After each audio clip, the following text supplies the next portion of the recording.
ठीक है, अगर परेशानी है उसको लिखने की फोकस नहीं करना ज़्यादा, समझने में कॉन्सेप्ट ले लें, आगे चलें। ठीक हो गई जी। अगर कोई चीज़ बुक में नहीं मिली मुझसे नेक्स्ट आगे आपने पढ़ा मिला नहीं बुक में, ठीक है। और आप इतने IT स्किल्ड बच्चे हैं कि अगर इसकी सॉफ्ट कॉपीज अवेलेबल है आपके पास, ठीक है, खोल के PDF फाइल Ctrl F दबाएं, परवेसिव लिखें, सीधा आपको इस लफ्ज़ में ले आएगा, ठीक है। अगर नियत तो ढूंढने की तो मिल जाएगा इंशाल्लाह। ठीक हो गया, मुझे ये बताएं समझ आ गई? क्वालिफाइड, एडवर्स और डिस्क्लेमर। क्वालिफाइड, एडवर्स और क्वालिफिकेशन कब देते हैं? जब मटेरियल में स्टेटमेंट या स्कोप लिमिटेशन का क्या इफेक्ट हो, नॉन परवेसिव। एडवर्स का देते हैं में स्टेटमेंट का परवेसिव इफेक्ट हो, परवेसिव इफेक्ट हो। स्कोप लिमिटेशन को प्यार से हम क्या कहते हैं? Auditor's inability to obtain sufficient appropriate evidence. याद रहेगा, पक्की बात है, सोच लें। अच्छा, इसमें ना ओपिनियन सिर्फ सुन लेना था। क्वालिफिकेशन में क्या है? मिस स्टेटमेंट है और उसका नॉन, ये हमने भी पढ़ने हैं, सारा कुछ हमने पढ़ना है, सिर्फ मैं समझाने के लिए बता रहा हूँ डिफरेंस क्या है। क्वालिफिकेशन में क्या कहते हैं? In our opinion except for debtors financial statement give true and fair view. In our opinion except for debtors गलत है और उसका नॉन परवेसिव इफेक्ट है, डेटर्स ही गलत है उसकी वजह से बाकी सब कुछ। In our opinion except for financial give, समझ गए? अच्छा, अब यही डेटर्स परवेसिव बन गए, इसका परवेसिव इफेक्ट हो गया। चलें हम ये ले एग्जांपल लेते हैं, स्टॉक्स परवेसिव हो गए, इम्तियाज स्टोर्स के स्टॉक्स मटेरियल स्टेटमेंट में परवेसिव इफेक्ट आ गया ना। अब क्या करेंगे? एडवर्स देंगे। वर्डिंग क्या हो जाएगी? In our opinion because of the misstatement in stocks financial statement do not give true and fair view. Wording समझ गए? वहां क्या कह रहे थे?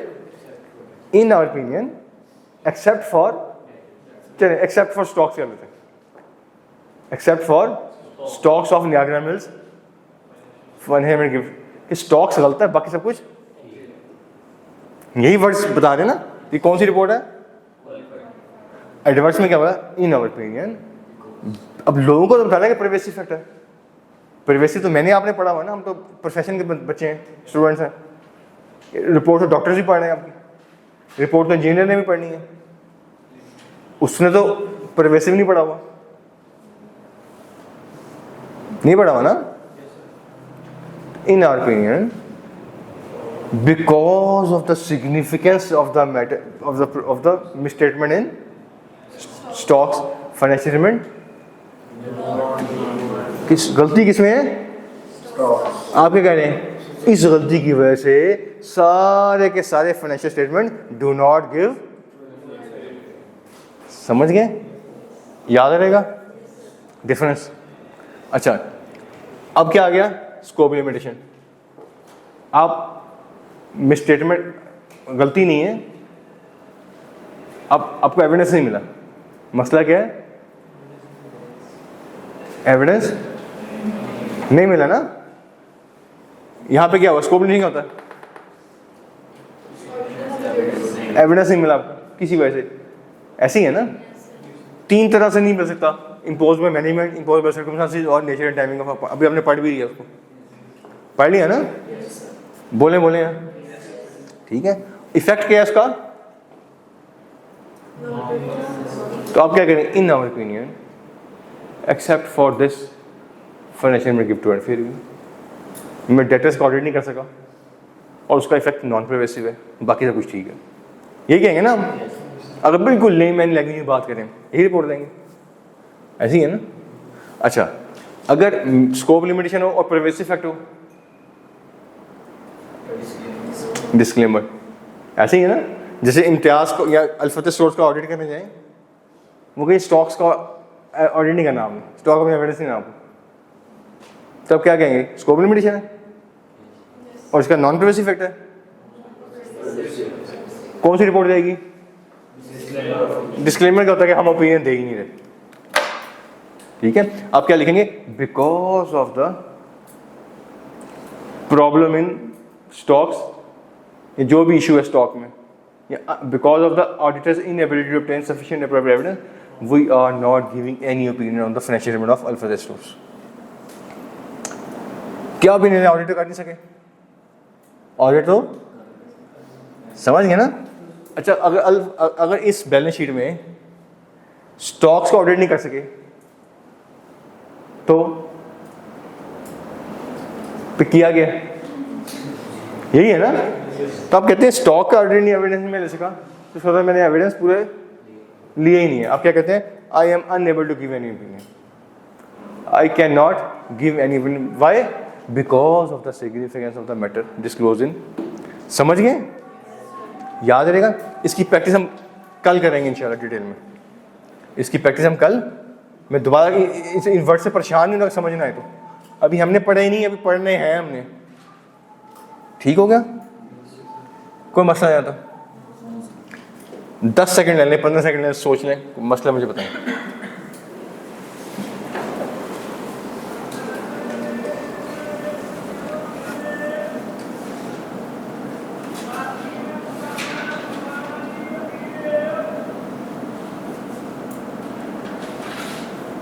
परवेसिव समझ आ गया? परवेसिव, ठीक है।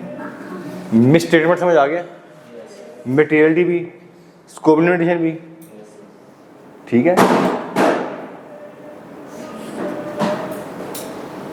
Material but not pervasive, material and qualified adverse disclaimer, clear है सारा? डिस्क्लेमर का मतलब मैं ओपिनियन दे रहा हूँ। आप ऑडिट करने हैं, आप देखें, आप न्याग्रा में इसका अल्फा का ऑडिट करने होगा, स्टॉक ऑडिट एविडेंस नहीं मिलना आपको, तो आप गेम में मिलना क्या फिर?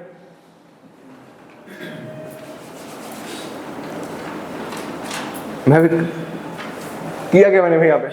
फिर आप कहते हैं पूरे अकाउंट्स को ऑडिट नहीं कर सकते, क्योंकि समझ गए इस चीज़ को?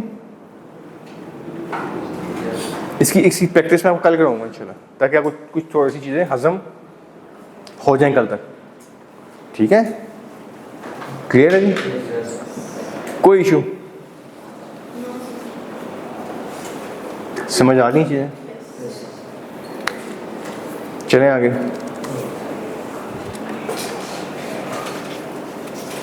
ये इसको इरेज कर दूँ, बुक में मिल भी आपको, बुक में अवेलेबल है, ठीक है? इनसे परेशान नहीं होना, समझना है। आपने आज ज़िंदगी में पहली मरतबा कॉन्सेप्ट पढ़े हैं, ठीक है? और अभी मेरे को बुक से, ठीक है, ये क्लियर हो गया ये वाला टॉपिक। अब आ गया ये वाला मॉडिफिकेशन है डैड। इसमें दो तरह की रिपोर्ट है, एम्फेसिस मैटर पर क्या फॉर, ठीक है? कई दफ़ा क्या होता है, ऐसी ये चीज़ याद रखनी है आपने, 706 तब एप्लीकेबल होगा, गौर से मेरी बात समझनी है। 706 तब एप्लीकेबल होगा जब 705 एप्लीकेबल नहीं होगा उस मैटर पे, उस पर्टिकुलर मैटर पे 706 एप्लीकेबल, 5 एप्लीकेबल नहीं होगा। 705 क्या कहता है? मॉडिफिकेशन, डैट, इफेक्ट, और वो क्या चीज़ें हैं? दो तरह की, मिसस्टेटमेंट और। तो 706 के लिए ज़रूरी चीज़ पता क्या है? कि उस पर्टिकुलर मैटर पे ना स्कोप लिमिटेशन हो, ना मिसस्टेटमेंट हो। याद रहेगा? क्योंकि अगर मिसस्टेटमेंट होती तो क्या करते हैं आप? देखते इसका इफेक्ट क्या है? मटेरियल है या इमटेरियल है? इमटेरियल तो कहाँ जाता? एमएल में मटेरियल आप देखते हैं, मटेरियल परवेसिव तो नहीं हो गया? अगर नॉन परवेसिव होता तो क्वालिफाई, परवेसिव होता तो डिवर्स करके फारिग होते हो। अगर मिसस्टेटमेंट होती ऐसी है, अगर स्कोप लिमिटेशन होती, आप देखते हैं इफेक्ट क्या है, इमटेरियल तो एमएल में मटेरियल देखते हैं, मटेरियल के साथ परवेसिव तो नहीं हो गया? अगर नॉन परवेसिव है क्वालिफाइड, परवेसिव है डिस्क्लेमर। ये तो सारी स्टोरी होगी 705 की। मैं ये कह रहा हूँ 706 तब एप्लीकेबल होता है जब इस पर्टिकुलर मैटर पे, इस पर्टिकुलर 75 में लगे। 75 क्या है? ना उसमें मिसस्टेटमेंट हो, ना उसमें क्यों, अगर होगी तो क्या लग जाएगा 705। 6 कब लगेगा? जब ये नहीं होगी। ठीक है, समझ गए? जब मैं कह रहा हूँ नहीं होगी, जब मैं कह रहा हूँ इसका मतलब क्या है? अकाउंट्स बिल्कुल ठीक है, मिसस्टेटमेंट है नहीं है, स्कोप लिमिट है नहीं है, फिर आगे लगेगी ये। समझ गए? अच्छा, अगर मिसस्टेटमेंट भी नहीं है, स्कोप लिमिटेशन भी नहीं है, तो फिर हम एम्फेसिस और मैटर पैराग्राफ क्यों दे रहे हैं? क्योंकि कई दफ़ा ऐसा कोई डिस्क्लोजर होता है, ऐसे कोई अकाउंट्स में नोट होता है जिस पे ऑडिटर समझता है कि मेरी प्रोफेशनल जजमेंट के मुताबिक इस नोट पे लोगों का एम्फेसिस करवाना, समझ गए? पक्की बात है। मैं वो एग्जांपल लेता हूँ, पैरासीटामोल वाली एग्जांपल याद आ गई? हम ऑडिट करेंगे, हेल्थ मिनिस्ट्री ने पैरासीटामोल बैन कर दिया, कंपनी ने क्या किया? केस कर दिया। ऐसी हुआ ना? अब कंपनी का बनता है, एंटिटी का बनता है कि इस जो केस चल रहा है इसकी कंटीजेंसी कमिटमेंट को डिस्क्लोजर अकाउंट्स में देना चाहिए ना? बोले यार। अगर नहीं देती तो, अगर नहीं देती तो क्या है? अगर नहीं दी तो क्या है? मिसस्टेटमेंट है। अगर नहीं दी तो क्या है ना? आप उसका इफेक्ट देखेंगे, जो भी बनता कर देंगे।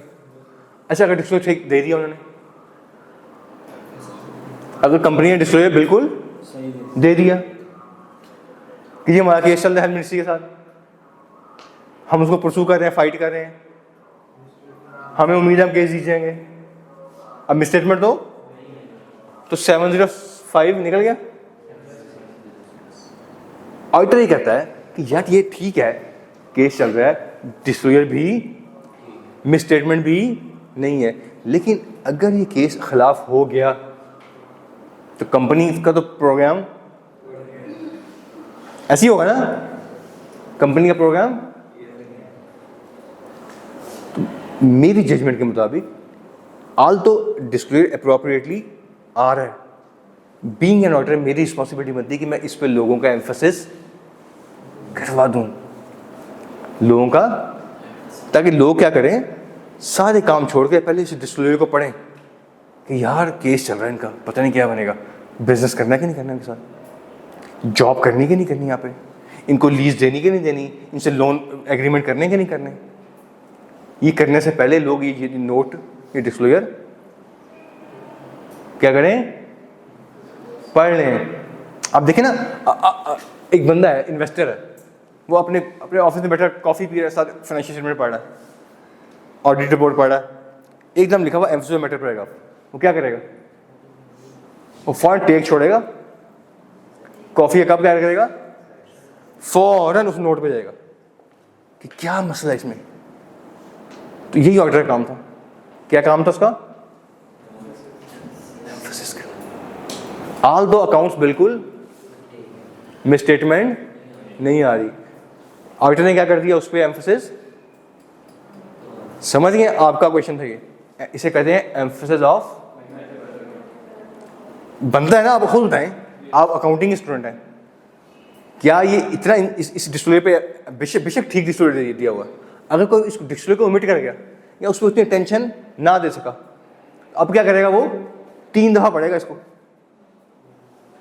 और फिर अपने ऑफिस में लगेगा कॉफी दोबारा गर्म के लिए, ठंडी होगी मेरी।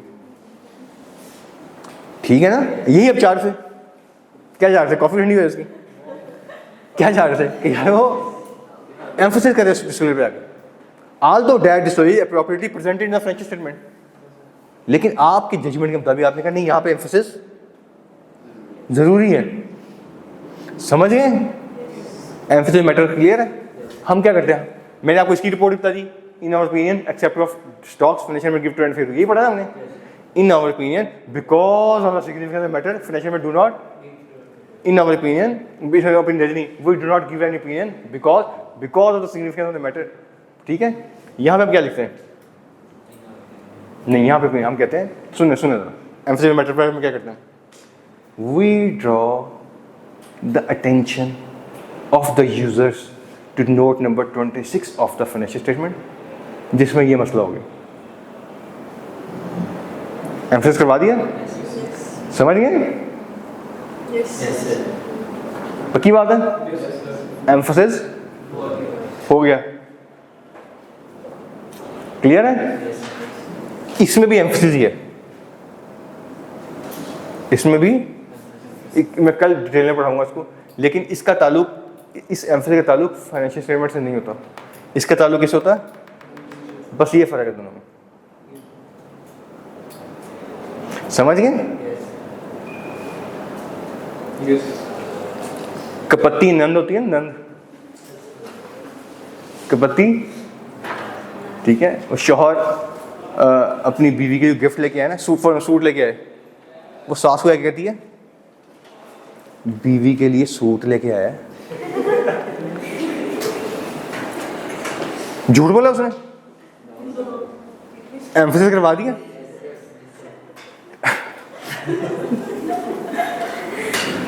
समझ गए? तो ये फेसबुक वाली फुप्पा का रोल प्ले करता है ऑडिटर यहाँ पे, एम्फोसिस ऑफ फुप्पा भी करती हैं। एक मैटर आता है आगे खानदान जाने और मसल जाने और नस्लें जाने, फुप्पो ने रोल, तो ये मैं क्या कहते हैं लाइटर नोट बता रहा हूँ, मुझसे लड़ाई नहीं करनी बाद में कि आपने, मैं तो बड़ी अच्छी फुप्पो हूँ, मैं तो बड़ी अच्छी नंद हूँ, वैसे समझाने के लिए बता रहा हूँ। ठीक है, ठीक है, ऑडिटर ये रोल प्ले करता, अकाउंट्स बिल्कुल ठीक है, क्या कहता है, ये नोट पढ़ लो, ठीक है ना, तो बनता भी है उसका।